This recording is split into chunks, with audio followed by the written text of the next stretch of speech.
Assalamualaikum warahmatullahi wabarakatuh. Selamat pagi dan salam sejahtera bagi kita semua.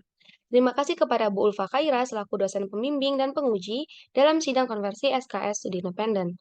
Saya, Catherine Apriayuna Pitu dengan NIM F1S121-106 telah berhasil menyelesaikan kegiatan studi independen dari PT Cendekia Data Andalan Data Science Academy. Berikut ini saya lampirkan kegiatan studi independen yang akan saya paparkan sesuai dengan kegiatan pembelajaran yang didapatkan. Pertama, kita memasuki untuk pengenalan apa sih studi independen dan pengenalan dari Mitra Data Academy. Studi independen merupakan program yang dibuat oleh Kemendikbud menjadi salah satu program kampus merdeka. Nah, program ini sendiri termasuk dalam lingkup belajar karena program ini menggunakan metode pembelajaran seperti experience learning. Selanjutnya, untuk pengenalan Mitra, Data Academy ini merupakan pusat pembelajaran yang mengkhususkan bidang data science dan artificial intelligence. Untuk pengertian data science sendiri, itu merupakan kombinasi dari berbagai bidang ilmu seperti ilmu komputer, matematika, statistik, dan strategi bisnis. Dilanjutkan dengan deskripsi kegiatan. Jadi deskripsi kegiatan ini terbagi atas 3. Yang pertama itu ada sesi pembelajaran, praktik atau tugas, dan sesi mentoring. Berikutnya ini merupakan 8 modul pembelajaran yang telah kami pelajari pada Data Science Academy.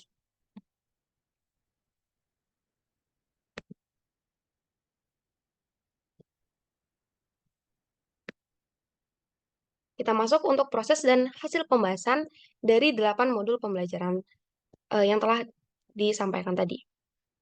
Yang pertama itu untuk hasil pembelajaran dari konsep data engineer, data warehouse, dan data SQL. Dalam pembelajaran ini, kami fokus pada pemahaman mendalam tentang data engineer, data warehouse, SQL, serta data quality. Nah, data engineer ini melibatkan praktik dan teknik untuk merancang, membangun, serta mengelola solusi guna memastikan data tersedia dalam format yang dapat digunakan. Data warehouse ini sebagai sistem penyimpanan dalam skala besar dan mengintegrasikan data dari berbagai sumber, sehingga dapat diakses dan dianalisis secara efektif. Data quality menitik beratkan pada kualitas data yang diproses dengan pendekatan seperti data cleansing. Nah, data cleansing ini digunakan untuk mengidentifikasikan dan memperbaiki data yang bermasalah, seperti nilai yang hilang atau tidak valid, menggunakan teknik seperti imputasi untuk mengatasi nilai yang hilang, atau membuat outlier yang dapat memengaruhi analisis. Nah, selanjutnya itu ada validasi data, yang dimana validasi data ini untuk memastikan bahwa data sudah tepat sesuai aturan untuk mendapatkan data yang lebih akurat dan dapat diandalkan. Kemudian mentoring atau pemeliharaan, yang dimana ini mengimplementasikan proses pemantauan secara berskala untuk mendeteksi perubahan dalam kualitas data.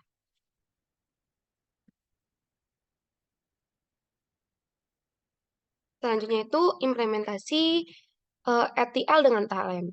Ini materi kedua yang kami pelajari. Pada pembelajaran ini kami berfokus pada ekstrak, transfer, dan load implementasi menggunakan talent dan integrasi data. ETL ini merupakan proses penggabungan dari data berbagai sumber ke dalam gudang data yang besar. Dengan menggunakan aturan bisnis, ETL ini membersihkan dan merapikan data mentah untuk persiapan penyimpanan, analisis data, dan machine learning. Talent merupakan alat yang efisien dan efektif untuk mengelola data tuh dari semua aspek gitu, untuk ekstraksi, transformasi, dan pemuatan data.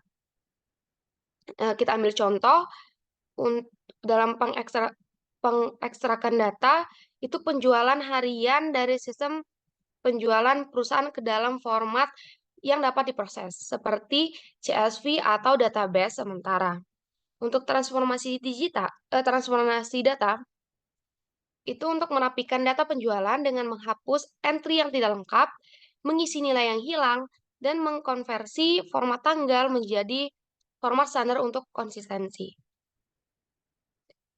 Untuk pemuatan data, ini memuat data penjualan yang telah diolah ke dalam data warehouse perusahaan, sehingga data tersebut dapat diakses dan dianalisis bersama dengan data dari departemen lainnya.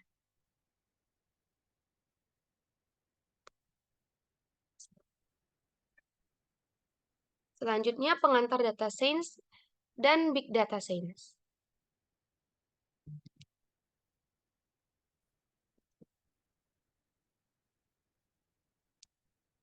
Dalam pembelajaran pengantar sains dan big data science ini, kami memahami arti dari penerapan kehidupan sehari-hari. Data science ini kan merupakan ilmu penggabungan dalam kemahiran di bidang ilmu tertentu dengan keahlian pemrograman, matematika, dan statistik. Sebagai contoh implementasinya, data science ini menghasilkan karya seperti rekomendasi suatu produk saat berbelanja online. Jadi ketika kita mengklik satu item, algoritma yang akan ditampilkan itu memberikan rekomendasi produk lain yang mungkin akan kita minati juga, atau produk yang sama setelah kita melakukan pencarian.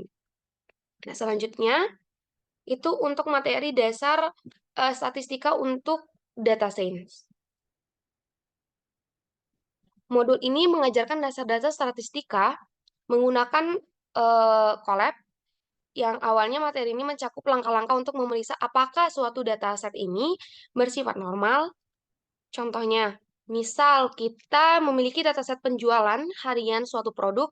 Nah, dalam langkah awal itu kita dapat menggunakan Colab untuk menganalisis distribusi data penjualan dan memeriksa apakah distribusi data tersebut berbentuk normal atau tidak.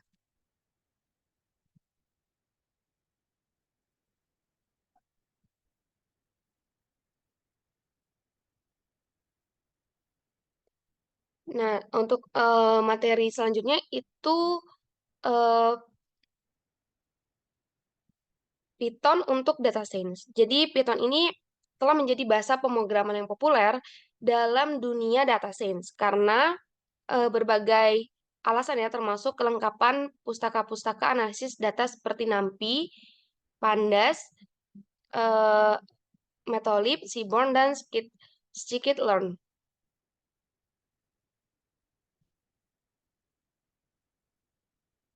Nah, untuk penjelasannya sedikit, NumPy itu merupakan pustaka Python yang menyediakan dukungan untuk array dan operasi matriks, memungkinkan pemrosesan data numerik secara efisien. Sedangkan Pandas ini merupakan pustaka yang untuk memanipulasi dan analisis data. Jadi menyediakan struktur data seperti data frame untuk bekerja dengan data tabular. Matplotlib dan Seaborn, Matplotlib ini digunakan untuk visualisasi data seperti grafik, garis, histogram, dan diagram besar. Scikit-learn itu digunakan sebagai pustaka untuk machine learning yang menyediakan algoritma dan fungsi utilitas untuk tugas klasifikasi, regresi, pengelompokan, dan lainnya. Jadi kombinasi pustaka ini sangat membantu para data scientist untuk melakukan eksplorasi, manipulasi, visualisasi, dan analisis data, serta membangun model machine learning dengan mudah. Setelah 8 modul pembelajaran eh, yang saya jelaskan, selanjutnya itu untuk pembahasan hasil dari akhir kegiatan ini. Maka dibuatlah proyek akhir dengan judul Strategi Pengelolaan Sampah berdasarkan komposisi sampah dan prediktif jumlah timbunan sampah di Provinsi Daerah Istimewa Yogyakarta. Kita bahas dari latar belakang dulu. Jadi, untuk latar belakang ini dimulai karena adanya peningkatan jumlah sampah di Yogyakarta menjadi isu krusial akibat pertumbuhan populasi dan perkembangan ekonomi yang cukup pesat, terutama dengan meningkatnya tingkat konsumsi dan urbanisasi.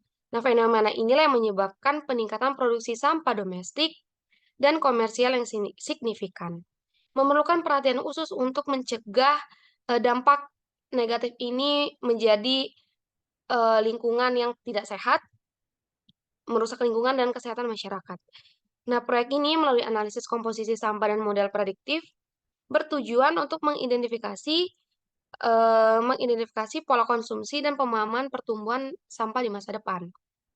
Jadi dengan pemahaman yang lebih baik diharapkan dapat dirancang eh, strategis untuk pengolahan sampah yang lebih efektif dan berkelanjutan, menciptakan solusi yang tepat sasaran demi keberlangsungan lingkungan di Yogyakarta.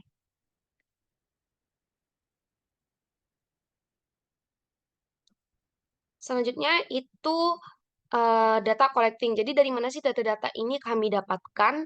Data ini kami kumpulkan informasi mengenai komposisi sampah dan historis mengenai timbunan sampah di setiap kabupaten atau kota di Provinsi Daerah Istimewa Yogyakarta pada portal resmi Sistem Informasi Pengelolaan Sampah Nasional atau SIPSN dan situs Badan Perencanaan Pembangunan Daerah Bapeda Daerah Istimewa Yogyakarta. Proses ini melibatkan pengaksesan sumber daya online untuk mendapatkan data yang terkini dan relevan terkait jenis serta jumlah sampah yang dihasilkan di setiap lokasi, serta timbunan sampah dalam kurun waktu tertentu. Selanjutnya untuk modeling, kami menerapkan metode ARIMA untuk memodelkan jumlah timbunan sampah berdasarkan data historis. Penggunaan metode ARIMA ini dipilih karena sifatnya sebagai model serbaguna yang dapat menangani berbagai jenis data time series dan efektif dalam memodelkan tren serta musiman. Jadi dapat memudahkan proses analisis dan prediksi. Dapat dilihat di gambar, kami melakukan import data terlebih dahulu, data CSV, terus data timbunan ya, ini merupakan data timbunan, lalu kami membuat tren modelnya, model ARIMA-nya. Pemilihan model ARIMA ini sudah dipilih melalui berbagai uji dengan model-model lainnya. Kami melakukan 3 pemodelan, ada ARIMA, Moving Average, dan Sarimax. Nah, untuk ketiga model yang telah diuji ini didapatkanlah ARIMA model terbaik. Karena kita ambil contoh dari model regresi ya. Untuk MAPE yang dihasilkan dari model regresi itu melampaui ketentuan. Jadi hasilnya tuh sekitar 62, 96798 sekian gitu. Jadi untuk dijadikan model, hasilnya itu akan menimbulkan model yang kurang baik gitu atau kurang efektif digunakan. Jadi karena kan sebaiknya hasil dari MAPE itu 0,0% atau 1 gitu. Kalau jika sudah melampaui batas 1, itu akan menghasilkan model yang kurang baik. Jadi semakin tinggi MAPE, semakin rendah nilai R-score. Sedangkan R-score minimal 85% dari ketentuan. Maka jika MAPE 62%, ini nilai R-score-nya itu 40% sekian gitu. Jadi masih di bawah 85%.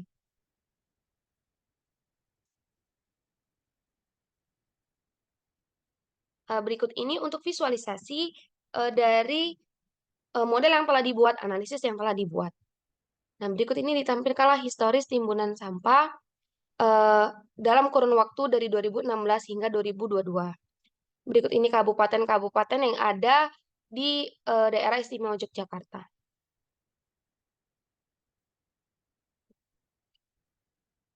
Mungkin itu saja yang dapat saya sampaikan, kurang lebihnya mohon dimaafkan.